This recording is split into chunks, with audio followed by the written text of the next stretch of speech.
കുടുംബക്കലഹം മുതൽ പോലീസുകാരുടെ സാമ്പത്തിക തട്ടിപ്പ് വരെ ഇന്നത്തെ കുറ്റകൃത്യങ്ങളുടെ പട്ടികയിലുണ്ട്. കുറ്റകൃത്യങ്ങളെ പ്രേക്ഷകരുടെ നീതിബോധത്തിന് വിട്ടുകൊണ്ട് വിശദമായ റിപ്പോർട്ടുകളിലേക്ക്. കൊട്ടാരക്കരയിൽ ഭാര്യയെ കഴുത്തറുത്തു കൊന്ന കേസിൽ ഭർത്താവ് അറസ്റ്റിലായ വാർത്തയാണ് ആദ്യം. തലച്ചിറ സ്വദേശി ഷാനവാസാണ് പിടിയിലായത്. കുടുംബ പ്രശ്നങ്ങളാണ് കൊലപാതകത്തിന് കാരണമായതെന്ന് പോലീസ് പറയുന്നു. കുടുംബ പ്രശ്നങ്ങളെ തുടർന്നാണ് പ്രതി ഷാനവാസ് ഭാര്യ ജാസ്മിനെ കരുതിക്കൂട്ടി കൊന്നതെന്ന് പോലീസ് പറയുന്നു. ഹാളിൽ കിടന്ന പ്രതി എല്ലാവരും ഉറങ്ങിയെന്ന് ഉറപ്പുവരുത്തിയ ശേഷം ജാസ്മിനോടൊപ്പം കിടന്ന ഇളയമകളെ മാറ്റിക്കിടത്തി. ഒച്ച പുറത്തു വരാതിരിക്കാൻ തലയണ കൊണ്ട് ജാസ്മിന്റെ മുഖത്ത് അമർത്തിപ്പിടിച്ച് ഷാനവാസ് വെട്ടുകത്തിക്കൊണ്ട് കഴുത്തിന് വെട്ടുകയായിരുന്നുവെന്ന് പോലീസ് പറയുന്നു. കൃത്യത്തിന് ശേഷം രക്തഗന്ധം മാറ്റാനായി ചാരം കൊണ്ട് കൈയും വെട്ടുകത്തിയും കഴുകി വൃത്തിയാക്കി. പുലർച്ചെ 3 മണിയോടെ രക്തത്തിൽ കുളിച്ചു കിടന്ന ജാസ്മിനെ കണ്ട് കുട്ടി നിലവിളിച്ചപ്പോൾ ഷാനവാസും ഒപ്പം കൂടി ബഹളം വെച്ച് ആളെ കൂട്ടി. സങ്കടം അഭിനയിച്ച ഷാനവാസിനെ നാട്ടുകാർ സംശയിച്ചതോടെ പോലീസ് കസ്റ്റഡിയിലെടുത്തു. ആദ്യം കുറ്റം സമ്മതിക്കാൻ ഷാനവാസ് തയ്യാറായില്ലെന്നും പിന്നീടാണ് കുറ്റം സമ്മതിച്ചതെന്നും കൊട്ടാരക്കര പോലീസ് അറിയിച്ചു. ഇന്നലത്തെ കാര്യം എന്താണെന്ന് അറിയത്തില്ല. രാത്രി അവിടെ 2 മണിയായപ്പോൾ ഫോൺ വിളിച്ചു. ഫോൺ വന്നിട്ട് പറഞ്ഞ് പെട്ടെന്ന് അത്യാവശ്യമായിട്ട് ആശുപത്രി ചെല്ലണമെന്ന് പറഞ്ഞു. ഗ്യാസിൽ നെഞ്ചേരപ്പാന്ന് പറഞ്ഞു.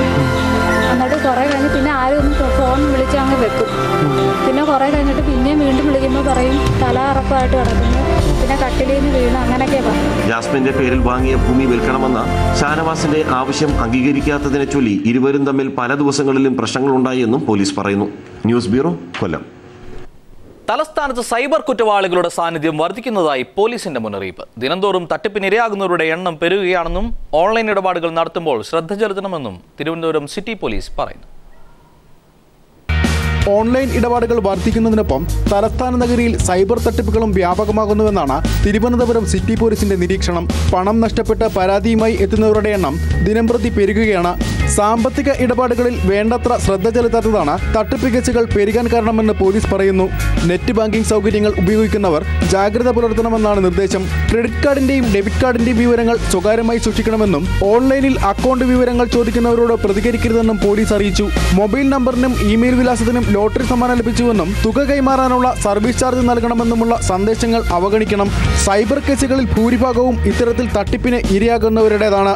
ബാങ്കിംഗ് സ്ഥാപനങ്ങളുടെ വ്യാജ വെബ്സൈറ്റുകൾ വഴിയും പണം നഷ്ടപ്പെടുന്നവർ നിരവധിയാണ്. തൊഴിൽ വാഗ്ദാനം ചെയ്തും പണം ചോർത്തുന്ന സംഘങ്ങൾ ജില്ലയിൽ വ്യാപകമാണ്. വ്യാജ ഓൺലൈൻ പരസ്യങ്ങൾ മുഖേനയും തട്ടിപ്പുകൾ നടക്കുന്നുണ്ടെന്നും ഇവയുടെ വിശ്വാസ്യത ഉറപ്പാക്കാൻ സൈബർ സെല്ലിന്റെ സഹായം തേടാമെന്നും ജില്ലാ പോലീസ് മേധാവി അറിയിച്ചു. News bureau, Thiruvananthapuram. നിലമ്പൂർ കോൺഗ്രസ് ഓഫീസിൽ നടന്ന രാധാവധ കേസിൽ വിധി പറയൽ മാറ്റിവെച്ചു. ഫെബ്രുവരി 7 കോടതി വിധി പറയൽ മാറ്റിയത്. മന്ത്രി ആര്യാടൻ മുഹമ്മദിന്റെ പേഴ്സണൽ സ്റ്റാഫ് ബിജുവും കൂട്ടാളി ഷംസുദ്ദീനും പ്രതികളായ കേസാണ് മഞ്ചേരി പ്രത്യേക കോടതി വിധി പറയാനായി മാറ്റിവെച്ചിരിക്കുന്നത്.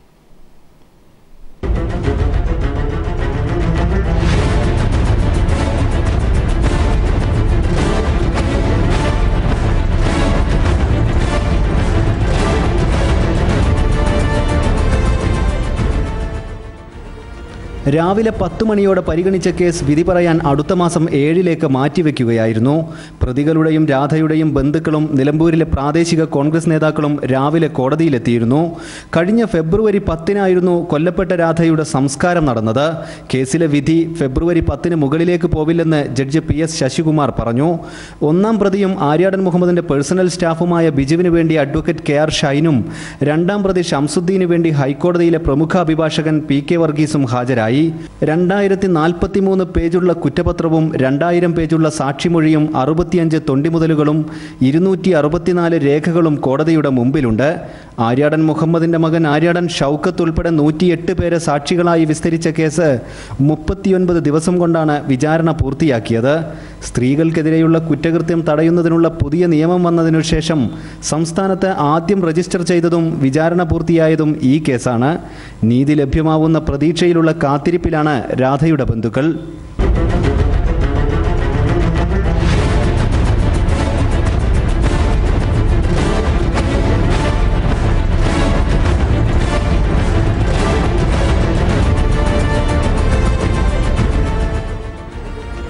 News bureau, Malappuram. നാദാപുരത്ത് മുസ്ലിം ലീഗ് പ്രവർത്തകരുടെ വെറ്റേറ്റ് CPIM പ്രവർത്തകൻ കൊല്ലപ്പെട്ട സംഭവത്തിൽ 3 പേരെ കൂടി പോലീസ് അറസ്റ്റ് ചെയ്തു. യൂത്ത് ലീഗ് നേതാക്കളായ സുഹൈൽ, സഫൽ, നാസർ എന്നിവരെയാണ് പോലീസ് അറസ്റ്റ് ചെയ്തത്. ഇതോടെ അറസ്റ്റിലായവരുടെ എണ്ണം 7 ആയി. വൈകിട്ട് 5 മണിയോടെയാണ് CPIM സംസ്ഥാന സെക്രട്ടറി പിണറായി വിജയൻ ഷിബിൻ്റെ വീട്ടിലെത്തിയത്. ഷിബിൻ്റെ അച്ഛൻ ഭാസ്കരൻ, അമ്മ അനിത, സഹോദരങ്ങളായ ഷിജിൻ, ഷിതുൽ എന്നിവരെ പിണറായി ആശ്വസിപ്പിച്ചു. ഷിബിനെ കൊല ചെയ്ത മുഖ്യപ്രതി തെയ്യമ്പാടി ഇസ്മയിൽ അടക്കമുള്ളവരെ ഭരണസ്വാധീനം ഉപയോഗിച്ച് മുസ്ലിം ലീഗ് സംരക്ഷിക്കുകയാണെന്ന് പിണറായി വിജയൻ പറഞ്ഞു.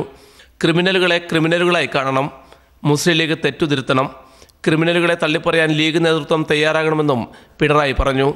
ഇന്ത്യൻ യൂണിയൻ മുസ്ലിം ലീഗ് ഒരു രാഷ്ട്രീയ പാർട്ടി എന്ന നിലക്ക് ഇതേവരെ സംരക്ഷണം നൽകിയതിൻ്റെ ഭാഗമായിട്ടാണ് ഈ ക്രിമിനലുകൾക്ക് ഇത്തരത്തിലൊരു സംഭവം നടത്താൻ കഴിഞ്ഞിട്ടുള്ളത്. അത് തെറ്റായിപ്പോയി എന്ന് പരസ്യമായി തന്നെ പറയാൻ ലീഗ് തയ്യാറാവണം. ഇവരെ ഭരണസ്വാധീനം ഉപയോഗിച്ച് സംരക്ഷിക്കാതിരിക്കണം. ഇപ്പോൾ തന്നെ ഇതിലെ പ്രധാന പ്രതിയായ ഈ കൊടും ക്രിമിനൽ ഭരണ സംരക്ഷണത്തിൽ കഴിയുകയാണ്. ലീഗാണ് ആ ക്രിമിനലിന് സംരക്ഷണം നൽകുന്നത്. ആ സംരക്ഷണം നൽകുന്നതിൽ നിന്ന് ലീഗ് മാറി നിൽക്കണം. Elamaram Kareem MLA, TP Ramakrishnan, P Mohanan master, KK Lathika MLA എന്നിവരും പിണറായിക്കൊപ്പമുണ്ടായിരുന്നു. കേസിൽ 3 ലീഗ് പ്രവർത്തകരെ കൂടി പോലീസ് അറസ്റ്റ് ചെയ്തു. യൂത്ത് ലീഗ് തൂണേരി പഞ്ചായത്ത് സെക്രട്ടറി ഷുഹൈബ്, ഫൈസൽ, നാസർ എന്നിവരെയാണ് അറസ്റ്റ് ചെയ്തത്. പ്രതികൾക്ക് ആയുധം എത്തിച്ച യൂത്ത് ലീഗ് വില്യാപ്പള്ളി പഞ്ചായത്ത് സെക്രട്ടറി രാമത്ത് യൂനസിനെ പോലീസ് കസ്റ്റഡിയിലെടുത്തു. ഇയാളെ വിട്ടയക്കാൻ പോലീസിന് മേൽ ലീഗ് നേതാക്കളുടെ സമ്മർദ്ദവുമുണ്ട്. കുറ്റക്കാർക്കെതിരെ മുഖം നോക്കാതെ നടപടി സ്വീകരിക്കുമെന്ന് കോഴിക്കോട് ചേർന്ന ഉന്നതതല യോഗത്തിന് ശേഷം ആഭ്യന്തരമന്ത്രി രമേശ് ചെന്നിത്തല പറഞ്ഞു. പോലീസിനെ സംബന്ധിച്ചിടത്തോളം ഈ കാര്യത്തിൽ മുഖം നോക്കാതെ ശക്തമായ നടപടിയുമായിട്ട് മുന്നോട്ട് പോകും. ഷിബിൻ വധത്തെ വടകരയിൽ ചേർന്ന സർവകക്ഷി യോഗവും അപലപിച്ചു. News bureau, Kozhikode. പട്ടികജാതി പട്ടികവർഗ വിഭാഗത്തിൽപ്പെട്ടവർക്കുള്ള ധനസഹായം തട്ടിയെടുക്കുന്നതായി ആക്ഷേപമുയരുന്നു. പത്തനംതിട്ട തണ്ണിത്തോട് ആദിവാസി കോളനി നിവാസികളാണ് ആശുപത്രിയിൽ പോകാൻ സർക്കാർ അനുവദിച്ച തുക പോലീസ് തട്ടിയെടുക്കുന്നുവെന്ന പരാതി ഉന്നയിച്ചിരിക്കുന്നത്. പത്തനംതിട്ടയിൽ നിന്ന് ലെസ്ലി ജോണിന്റെ റിപ്പോർട്ട്.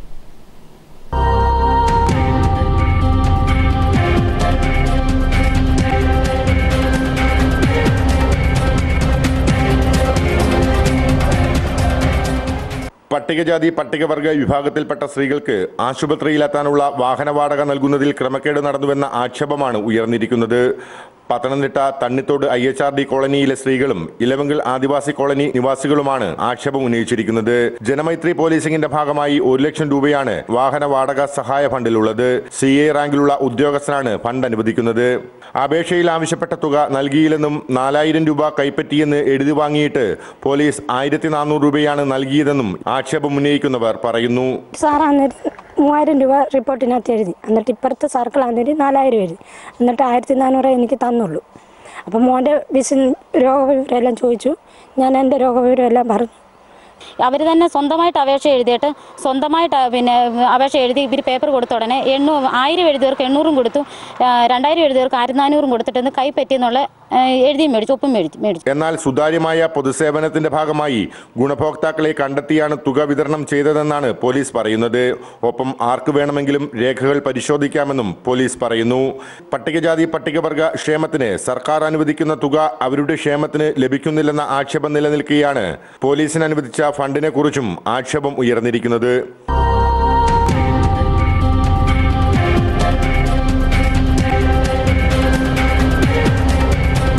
News bureau, Pathanamthitta. അന്ധവിശ്വാസത്തിന്റെ പേരിൽ പിതാവ് തലക്കടിച്ച് കൊല്ലാൻ ശ്രമിച്ചതിനെ തുടർന്ന് ചൈൽഡ് വെൽഫെയർ കമ്മിറ്റി ഏറ്റെടുത്ത കുട്ടിയാണ് മാതാപിതാക്കൾക്ക് തിരികെ നൽകിയത്. ഇടുക്കി മണിയാറൻകുടി സ്വദേശികളായ ഷിനോജ് ഷേർലി ദമ്പതികൾക്കാണ് 2 വർഷത്തിന് ശേഷം കുട്ടിയെ തിരികെ ലഭിച്ചത്. മാതാപിതാക്കളുടെ അപേക്ഷ പ്രകാരം കർശന നിബന്ധനകളോടെ കുട്ടിയെ തിരികെ നൽകാൻ തീരുമാനിക്കുകയായിരുന്നു. മുത്തച്ഛനും മുത്തശ്ശിയും എത്തി ശിശു സംരക്ഷണ കേന്ദ്രത്തിൽ നിന്ന് കുട്ടിയെ ഏറ്റുവാങ്ങി. 2 വർഷം മുമ്പായിരുന്നു നാടിനെ നടുക്കിയ സംഭവം നടന്നത്. 7 ദിവസം മാത്രം പ്രായമായ ആൺകുഞ്ഞിനെ പിതാവ് തലക്കടിച്ചു കൊല്ലാൻ ശ്രമിച്ചതായിരുന്നു കേസ്. കുട്ടിയുടെ ജന്മനക്ഷത്രപ്രകാരം അച്ഛനമ്മമാർക്ക് ജീവഹാനി സംഭവിക്കുമെന്ന ജോത്സ്യന്റെ പ്രവചനമാണ് ക്രൂരകൃത്യത്തിന് പ്രേരണയായത്. അന്ന് ചൈൽഡ് വെൽഫെയർ കമ്മിറ്റി കുട്ടിയെ ഏറ്റെടുത്ത് തൊടുപുഴയിലെ ശിശു സംരക്ഷണ കേന്ദ്രത്തിന് കൈമാറിയിരുന്നു. എന്നാൽ കുട്ടിയെ തിരികെ നൽകണമെന്ന അഭ്യർത്ഥനയുമായി മാതാപിതാക്കൾ സമീപിച്ചതിനെ തുടർന്ന് ചൈൽഡ് വെൽഫെയർ കമ്മിറ്റി അനുകൂല തീരുമാനമെടുക്കുകയായിരുന്നു. കർശന നിബന്ധനകളോടെയാണ് കുട്ടിയെ ആരോപണ വിധേയരായ മാതാപിതാക്കൾക്ക് തന്നെ തിരികെ നൽകുന്നതെന്ന് CWC ചെയർമാൻ PG ഗോപാലകൃഷ്ണൻ പറഞ്ഞു. മാതാപിതാക്കളെ ഇക്കാലയളവിൽ നിരവധി തവണ കൗൺസിലിംഗിന് വിധേയരാക്കി. ഇരുവരും അന്ധവിശ്വാസത്തിൽ നിന്നും മോചിതരായെന്നാണ് CWCയുടെ നിഗമനം. വിവിധ തലങ്ങളിലുള്ള കൗൺസിലിംഗ് കൊടുത്ത് ഇവരെ കുട്ടിയെ സംരക്ഷിക്കുന്നതിന് പ്രാപ്തരാക്കി എന്ന് വിശ്വാസത്തിൻ്റെ അടിസ്ഥാനത്തിലാണെങ്കിൽ, അല്ലെങ്കിൽ അവർ പ്രാപ്തരായി എന്നുള്ള വിശ്വാസത്തിൻ്റെ അടിസ്ഥാനത്തിലാണ് നമ്മൾ കുട്ടിയെ കൊടുത്തയക്കുന്നത്. ഒന്ന്. രണ്ടാമത് കമ്മിറ്റി പരിഗണിച്ച ഏറ്റവും പ്രധാനപ്പെട്ട കാര്യം കുട്ടി മാതാപിതാക്കളോടൊപ്പം വളരണമെന്നുള്ള കുട്ടിയുടെ അവകാശം സംരക്ഷിക്കപ്പെടുക എന്നുള്ളതാണ്. 2 വർഷം കുട്ടിയെ സംരക്ഷിച്ചു പോന്ന തൊടുപുഴയിലെ സേവിയേഴ്സ് ഹോം അധികൃതർ കുട്ടിയെ മാതാപിതാക്കൾക്ക് കൈമാറി. 4 ആഴ്ചയിലൊരിക്കൽ കുട്ടിയെ CWC മുമ്പാകെ ഹാജരാക്കണമെന്നും നിർദ്ദേശിച്ചിട്ടുണ്ട്. News bureau, Idukki. ദേശീയപാത 212 രാത്രികാല ഗതാഗത നിരോധനം സംബന്ധിച്ച് ജനുവരി 30 സുപ്രീം കോടതി അന്തിമവാദം കേൾക്കും. നിരോധനം ഏർപ്പെടുത്തിയ കർണാടക ഹൈക്കോടതി വിധിക്കെതിരെ സംസ്ഥാന സർക്കാരും ചില സംഘടനകളും നൽകിയ ഹർജിയിലാണ് വാദം. വന്യമൃഗങ്ങളുടെ നാശത്തിന് കാരണമാകുന്നുവെന്ന് കാണിച്ച് 2007 ജൂലൈ 27 ബന്ദിപ്പൂർ വനത്തിലൂടെ കടന്നുപോകുന്ന ദേശീയപാതയിൽ രാത്രി യാത്രയ്ക്ക് നിരോധനം ഏർപ്പെടുത്തിയത്.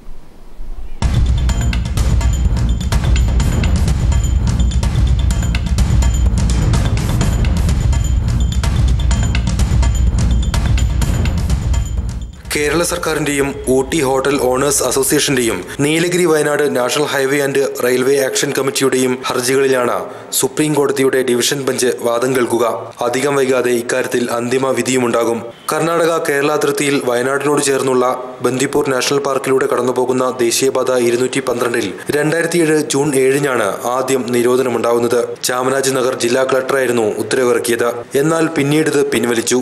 ഇതിനെതിരെ ഒരു പരിസ്ഥിതി പ്രവർത്തകൻ നൽകിയ ഹർജിയിലാണ് പാതയിൽ രാത്രിയാത്രാ ഗതാഗത നിരോധനം നടപ്പാക്കി കർണാടക ഹൈക്കോടതി ഉത്തരവിടുന്നത്. വയനാട് പ്രകൃതി സംരക്ഷണ സമിതിയും രാത്രിയാത്രാ നിരോധനം ആവശ്യപ്പെട്ട് കർണാടക ഹൈക്കോടതിയെ സമീപിച്ചിരുന്നു. ഇതിനിടെ ഉയർന്നുവന്ന ബദൽ റോഡ് നിർമ്മാണത്തിനു പിന്നിലെ കച്ചവട താൽപര്യങ്ങളാണ് കേസിന് പ്രതികൂലമാവുന്നതെന്നും ആരോപണം ഉയർന്നിരുന്നു. ഈ പാതയും കടന്നുപോകുന്നത് വയനാട് വന്യജീവി സങ്കേതത്തിനുള്ളിലൂടെയാണ്. സുപ്രീം കോടതിയിലെ ഫയൽ നീക്കം തടസ്സപ്പെടുത്തുന്ന രീതിയിലുള്ള ചില ഇടപെടലുകൾ ഉണ്ടായിട്ടുണ്ട്. സുപ്രീം കോടതി എതിർകക്ഷികൾക്ക് നോട്ടീസ് അയക്കാൻ ഉത്തരവായിരുന്നുവെങ്കിലും അതിനാവശ്യമായ 20 രൂപ സുപ്രീം കോടതിയിൽ നൽകാത്തതിനെ തുടർന്ന് 2 വർഷത്തിലധികമാണ് സുപ്രീം കോടതിയിൽ കേസ് നീണ്ടുപോയത്. ഇത് ഒരു ബാഹ്യമായ ഇടപെടലിന്റെ ഫലമായി തന്നെയാണ് എന്ന് സംശയിക്കത്തക്കതായ സാഹചര്യങ്ങൾ. അന്തിമവാദത്തിനായി ചുരുങ്ങിയ ദിവസങ്ങൾ കൊണ്ട് സംസ്ഥാന സർക്കാർ സജ്ജമായില്ലെങ്കിൽ രാത്രികാല ഗതാഗത നിരോധനം ഇനിയും തുടർന്നു പോകും. News bureau, Wayanad. കലോത്സവത്തിൽ പങ്കെടുത്തതിന് ഊരുവിലക്കിയത് മാധ്യമങ്ങളോട് പറഞ്ഞതിന് വധഭീഷണിയെന്ന് പരാതി. ഡിവൈഎഫ്ഐ മലപ്പുറം ജില്ലാ കമ്മിറ്റി അംഗം VP മൻസിയയ്ക്കാണ് ഭീഷണി. ജില്ലാ പോലീസ് മേധാവിക്ക് പരാതി നൽകിയതായി മൻസിയ പറയുന്നു. മുൻ സംസ്ഥാന സ്കൂൾ കലോത്സവത്തിലെ താരവും നർത്തകിയുമായ VP മൻസിയക്കെതിരെയാണ് വധഭീഷണി. മൻസിയ കലോത്സവത്തിൽ പങ്കെടുത്തതിന് ഊരുവിലക്കിയെന്നും ഉമ്മയുടെ മൃതദേഹം ഖബറടക്കാൻ ശിഹാബ് തങ്ങൾ ഖാദിയായ പള്ളി കമ്മിറ്റി അനുവദിച്ചില്ലെന്നും മൻസിയ മാധ്യമങ്ങളോട് പറഞ്ഞിരുന്നു. കലോത്സവ വേദിയിൽ ശിഹാബ് തങ്ങളുടെ ഫോട്ടോ വെച്ചതുമായി ബന്ധപ്പെട്ട വിവാദത്തിനിടെയായിരുന്നു ഇത്. വ്യാജ ഐഡികളിൽ ഫേസ്ബുക്കിലാണ് ഭീഷണിയെന്നും ലീഗ് പ്രവർത്തകരാണ് പിന്നിലെന്നും മൻസിയ പറഞ്ഞു. ഇനി ഇങ്ങനെയൊക്കെ പറഞ്ഞാൽ കൊല്ലും എന്നുള്ള രീതിയിലാണ് സംസാരിച്ചത്. പിന്നെ അത് കഴിഞ്ഞിട്ട് പറഞ്ഞു, നീ NSS കോളേജിലോട്ട് പോകുന്ന വഴിയൊക്കെ ഞങ്ങൾക്കറിയാം, അപ്പോൾ അവിടെ വെച്ച് കാണാമെന്നുള്ള രീതിയിൽ ഭീഷണിപ്പെടുത്തിക്കൊണ്ടും പിന്നെ ഉപ്പക്ക് 2 പെൺമക്കളെ അല്ലേ ഉള്ളൂ, ഉപ്പാനോട് പറ ഒരു പെൺമകളെ മാത്രം ഇനി നോക്കിയാൽ മതി, മറ്റതിനെ മറക്കാൻ എന്നുള്ള രീതിയിലാണ് സംസാരിച്ചത്. അപ്പോൾ ഒരു ഭീഷണിയുടെ സ്വരത്തിലായിരുന്നു എല്ലാ കമൻസും അതുപോലെ ഇൻബോക്സിലോട്ട് മെസ്സേജും വന്നത്. മഞ്ചേരി NSS കോളേജിലെ വിദ്യാർത്ഥിനിയായ മൻസിയ DYFI മലപ്പുറം ജില്ലാ കമ്മിറ്റി അംഗമാണ്. News bureau, Malappuram. Palakkad restaurant ആക്രമണ കേസിൽ പ്രതികളെ അടുത്ത മാസം 7 വരെ റിമാൻഡ് ചെയ്തു. ജാമ്യാപേക്ഷയിൽ ഈ മാസം 27 വിധി പറയും. കേസ് അന്വേഷണ പുരോഗതി സംബന്ധിച്ച റിപ്പോർട്ടും അന്വേഷണ സംഘം കോടതിയിൽ സമർപ്പിച്ചു. പാലക്കാട് ജില്ലാ കോടതിയാണ് കേസ് പരിഗണിച്ചത്. ബാർക്കോഴയിൽ പുതിയ തെളിവുകൾ പുറത്തുവന്ന പശ്ചാത്തലത്തിൽ ധനകാര്യമന്ത്രി KM മാണിയുടെ രാജി ആവശ്യം ശക്തമാകുന്നു. ധനവകുപ്പ് PJ ജോസഫിനെ ഏൽപ്പിക്കണമെന്ന് ജോസഫ് വിഭാഗം ആവശ്യമുയർത്തുന്നു. എന്നാൽ മകൻ ജോസ് K മാണിയെ മന്ത്രിയാക്കാനാണ് മാണിക്ക് താൽപര്യം. ബാർക്കോഴ ആരോപണത്തിൽ മാണിക്കെതിരെ പ്രതിപക്ഷ പാർട്ടികളുടെ പ്രതിഷേധം ആളിപ്പടരുമ്പോഴാണ് മാണിയെ തളയ്ക്കാൻ പാളയത്തിൽ നിന്ന് തന്നെ പടയൊരുക്കം ശക്തമായത്. കേരള കോൺഗ്രസ് ഒരു കാലത്തും നേരിടാത്ത പ്രതിസന്ധിയാണ് അഭിമുഖീകരിക്കുന്നത്. Party vice chairman PC George പാർട്ടിയെ പിളർപ്പിലേക്ക് പോലും നയിച്ചേക്കാവുന്ന പ്രസ്താവനകൾ ആവർത്തിക്കുന്നു. മുതിർന്ന നേതാക്കളുടെ തലയ്ക്കുമീതെ ജോസ് K മാണിയെ പ്രതിഷ്ഠിക്കാൻ മാണി ആലോചിക്കുന്നുണ്ടെങ്കിൽ അത് നടക്കില്ലെന്ന് തുറന്നടിച്ച PC ജോർജ് കേരള കോൺഗ്രസിന് നേതൃദാരിദ്ര്യമില്ലെന്നും ഓർമ്മിപ്പിച്ചു. പിന്നെ ഈ പാർട്ടി ദാരിദ്ര്യമില്ലാത്തൊരു പാർട്ടിയാണ് കേരള കോൺഗ്രസ്. അല്ലെ, മാണി സാർ പറയട്ടെ, ആയനം അബദ്ധമൊന്നും മാണി സാർ പറയുമെന്ന് ഞാൻ കരുതുന്നില്ല. ഏതായാലും CM തോമസ് സാറും P. ജോസഫ് സാറും PC ജോർജ് ഉൾപ്പെടെ ഇത്രയും ഒരു നീണ്ട നേതൃത്വം നിൽക്കുമ്പോൾ അതിന് മുകളിൽ ഇങ്ങനെ ഒറ്റച്ചാട്ടത്തിന് ചാടി ജോസ് കെ മാണിയെ ചെയർമാനാക്കാൻ കൊണ്ടുവന്ന് നടക്കുകയില്ല. അങ്ങനെ വരികയില്ലാരും, പേടിക്കണ്ട കേട്ടോ. കെ മാണി ധനമന്ത്രി സ്ഥാനം രാജിവെച്ച് പകരം മുതിർന്ന നേതാവ് CM തോമസ് പദവി ഏറ്റെടുക്കണമെന്ന ഫോർമുലയും ജോർജ് മുന്നോട്ട് വെച്ചു. എന്നാൽ ജോർജിന്റെ നിർദ്ദേശത്തെ അപ്പാടെ തള്ളാതെ പകരം ഇപ്പോഴത്തെ സാഹചര്യത്തിൽ മാണി രാജിവെക്കേണ്ടതില്ലെന്നായിരുന്നു CM തോമസിന്റെ മറുപടി. കേരള കോൺഗ്രസ് നേതാവ് PC ജോസഫും ജോർജിന്റെ പരസ്യ പ്രസ്താവനയെ ശക്തമായി എതിർത്തു. തന്റെ നീക്കങ്ങൾക്ക് PJ ജോസഫ് വിഭാഗത്തിന്റെ പിന്തുണ കൂടി നേടിയെടുക്കാനാണ് നേതൃമാറ്റവും ഒപ്പം ജോസ് കെ മാണിയുടെ പേരും കൂടി ജോർജ് ഉന്നയിക്കുന്നത്.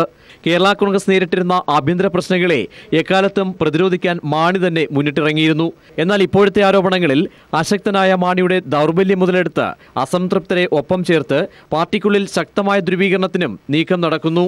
അതേസമയം സോളാർ കേസിനേക്കാൾ വലുതല്ല ബാർക്കോഴയെന്നും അതുകൊണ്ട് തന്നെ എടുത്തുചാടിയുള്ള രാജി ആത്മഹത്യാപരമായിരിക്കുമെന്നും മാണിയോട് അടുത്തു നിൽക്കുന്ന ചില നേതാക്കളും ചൂണ്ടിക്കാട്ടുന്നു. Political desk. ബാർക്കോഴയിൽ കെ മാണി രാജിവെച്ചാൽ ജോസ് കെ മാണിയെ പാർട്ടിയുടെ നേതാവാകാൻ അനുവദിക്കില്ലെന്ന് PC ജോർജ്. ജോർജിനെ തള്ളി കേരള കോൺഗ്രസ് എം വല്ലവരും വല്ലതും പറഞ്ഞാൽ പുച്ഛിച്ചു തള്ളുമെന്ന് കെ മാണി. ബാർക്കോഴ വിവാദം സർക്കാരിലും UDFിലും എന്ന പോലെ കേരള കോൺഗ്രസിലും കോളിളക്കം സൃഷ്ടിക്കുകയാണ്. കെ മാണി രാജിവെക്കണമെന്ന ആവശ്യം ശക്തമായതിനെ തുടർന്നാണ് PC ജോർജ് തന്റെ അഭിപ്രായം തുറന്നു പറഞ്ഞത്. MP ആയ ജോസ് കെ മാണി മന്ത്രിയാകുന്നത് മാന്യതയല്ലെന്നായിരുന്നു PC ജോർജിന്റെ പ്രസ്താവന. എന്നാൽ മാണിക്കെതിരെ കോടതി പരാമർശം വന്നാൽ രാജി ആവശ്യപ്പെടുമെന്നും PC ജോർജ് പറഞ്ഞു. മാണി സാർ മന്ത്രി സ്ഥാനത്ത് മാറിയാൽ ജോസ് കെ മാണി മന്ത്രിയാകുമോ? എനിക്ക് സത്യം പറയാതിരിക്കാൻ പറ്റും, ഞാൻ ഒരിക്കലും സാധ്യതയില്ല. ഇതോടെ PC ജോർജിനെതിരെ കേരള കോൺഗ്രസ് എം നേതൃത്വം രംഗത്തെത്തി. ജോസ് കെ മാണിയെ വിവാദങ്ങളിലേക്ക് വലിച്ചിഴച്ചത് ശരിയായില്ലെന്നും പാർട്ടിയെയും വ്യക്തികളെയും കരിവാരിത്തേക്കാനുള്ള PC ജോർജിന്റെ ശ്രമങ്ങളോട് യോജിപ്പില്ലെന്നും കേരള കോൺഗ്രസ് വ്യക്തമാക്കി. എന്നാൽ തന്നെ തിരുത്താൻ ജോയി എബ്രഹാമിന് അവകാശമില്ലെന്നും പാർട്ടിയുടെ നിലപാട് താൻ ഉൾപ്പെട്ട കമ്മിറ്റിയായിരിക്കും തീരുമാനിക്കുകയെന്നും PC ജോർജ് മറുപടി നൽകി. പാർട്ടിയുടെ അഭിപ്രായം പറഞ്ഞ് പാർട്ടി കമ്മിറ്റി കൂടണം. ഇതുവരെ ഇത് ജോയി എബ്രഹാമിന്റെ അഭിപ്രായം, ഞാൻ പറഞ്ഞത് എന്റെ അഭിപ്രായം. എന്നെ തിരുത്താൻ അയാളാര്? പാർട്ടിക്കെതിരെയുള്ള ഗൂഢശക്തികളെ തകർക്കുകയാണ് തന്റെ ലക്ഷ്യമെന്നും PC ജോർജ് കൂട്ടിച്ചേർത്തു. എന്നാൽ വല്ലവരും വല്ലതും പറഞ്ഞാൽ പുച്ഛിച്ചു തള്ളുമെന്നായിരുന്നു ബാർക്കോഴ വിവാദത്തെപ്പറ്റി കെ മാണിയുടെ പ്രസ്താവന. ബാർക്കോഴ എന്ന് പറഞ്ഞ് 85 ദിവസമായല്ലോ, എന്തെങ്കിലും തെളിവുണ്ടോ? വല്ലയിടത്തിരുന്ന് വല്ലവരും പറഞ്ഞാൽ അത് ഏറ്റുപിടിച്ചുകൊണ്ടുള്ള ചർച്ചയ്ക്ക് വല്ല കാര്യമുണ്ടോ? ഞാനിത് പുച്ഛിച്ചു തള്ളുന്നു. സോളാർ കേസിന്റെ വിധി തന്നെയാവും ബാർക്കോഴ കേസിനും ഉണ്ടാവുകയെന്നും മാണി തന്നെ ബജറ്റ് അവതരിപ്പിക്കുന്ന കാര്യത്തിൽ സർക്കാരിന് സംശയമില്ലെന്നും മന്ത്രി കെ ബാബുവും അഭിപ്രായപ്പെട്ടു. News desk. American president Barack Obama ഇന്ത്യയിലെത്താൻ മണിക്കൂറുകൾ മാത്രം ബാക്കി നിൽക്കെ ദില്ലിയിൽ സുരക്ഷ ശക്തമാക്കി. ഒബാമ ദില്ലിയിലെത്തിയാൽ താമസിക്കാനായി കണ്ടെത്തിയിരിക്കുന്ന മൗറിയ ഷെറാട്ടൺ ഹോട്ടലിലെ നിലവിലെ താമസക്കാരെ ഒഴിവാക്കി. ഒബാമയുടെ ആഗ്ര സന്ദർശനവും വെട്ടിച്ചുരുക്കിയേക്കും. റിപ്പോർട്ടുമായി ഇന്നത്തെ ക്രൈംബ്രാഞ്ച് പൂർണ്ണമാകുന്നു. നമസ്കാരം. അമേരിക്കൻ പ്രസിഡന്റ് ബരാക് ഒബാമ ഈ മൗറിയ ഷെറാട്ടൺ ഹോട്ടലിലാണ് താമസിക്കുക. ഒബാമയ്ക്ക് മുമ്പേ ഇന്ത്യ സന്ദർശിച്ചിട്ടുള്ള ക്ലിന്റൺ, ജോർജ് ബുഷ് തുടങ്ങിയവരും താമസിച്ചത് ഇവിടെ തന്നെ. കനത്ത സുരക്ഷാ സംവിധാനങ്ങൾ ഒരുക്കാൻ അമേരിക്കൻ സുരക്ഷാ ഏജൻസികൾ നേരത്തെ തന്നെ ഈ മൗര്യയിൽ താമസിച്ചു തുടങ്ങിയിട്ടുണ്ട്. അത്യാഹിതം എന്തെങ്കിലും സംഭവിച്ചാൽ ഒബാമയുമായി പറക്കാൻ ഹെലികോപ്റ്ററുകൾ ഹോട്ടലിലെ ഹെലിപ്പാഡിൽ സജ്ജം. ഇവിടെ ഇരുന്നാണ് American president Barack Obama republic ദിനാഘോഷ ചടങ്ങുകൾ വീക്ഷിക്കുക. രാഷ്ട്രപതി പ്രണബ് മുഖർജിയുടെ വാഹനത്തിലാണോ അതോ സ്വന്തം സുരക്ഷാ വാഹനമായ ബീസ്റ്റിലാണോ ഒബാമ ഇവിടേക്ക് എത്തുക എന്നത് ഇപ്പോഴും പരമരഹസ്യമാണ്. 15,000-ഓളം ക്യാമറകൾ പരേഡ് നടക്കുന്ന രാജ്പഥിന് ചുറ്റും സജ്ജീകരിച്ചു. അതിൽ 165-ഓളം ക്യാമറകൾ അമേരിക്കൻ പ്രസിഡന്റ് ഇരിക്കുന്ന സ്ഥലത്തിന് ചുറ്റുമുണ്ടാകും. രാജ്പഥിന് മുകളിൽ ഒരു വിമാനവും പറക്കില്ല എന്ന് അമേരിക്ക ഉറപ്പുവരുത്തിയിട്ടുണ്ട്. ഇതിന്റെ ഭാഗമായി നോ ഫ്ലൈ സോൺ ഇന്ത്യ പ്രഖ്യാപിച്ചു. രാജ്പഥിന് ചുറ്റുമുള്ള 20 കിലോമീറ്റർ ഭാഗത്തേക്ക് വാഹനങ്ങൾ പ്രവേശിക്കുന്നതിന് നിയന്ത്രണം ഏർപ്പെടുത്തി. ഇന്ത്യ അമേരിക്ക നയതന്ത്ര ചർച്ചകൾ നടക്കുന്ന ഹൈദരാബാദ് ഹൗസാണിത്. 2 ആഴ്ച മുമ്പ് തന്നെ ഹൈദരാബാദ് ഹൗസിലെ മതിലുകൾക്ക് മുകളിലും ഗേറ്റിനു ചുറ്റും കർട്ടനിട്ട് ഉള്ളിലെ കാഴ്ച മറച്ചിരിക്കുന്നു.